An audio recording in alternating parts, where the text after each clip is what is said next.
សួស្តីបងប្អូនថ្ងៃនេះអាកាសធាតុ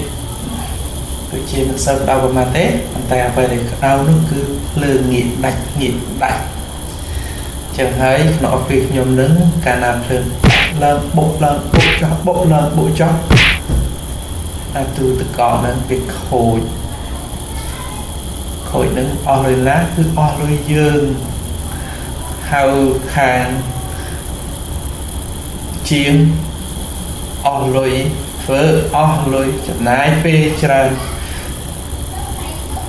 មិនដឹងថ្ងៃណាផុតកម្មរឿងដាច់ភ្លើងនោះទេខ្ញុំឃើញថាមិនសូវដាច់ភ្លើងអីទៀតមើលទៅកន្លែងខាងបងប្អូនវិញមិនដែរដូចខ្ញុំអត់តែដាច់ភ្លើងពីរ3ដងទៅហើយបានណា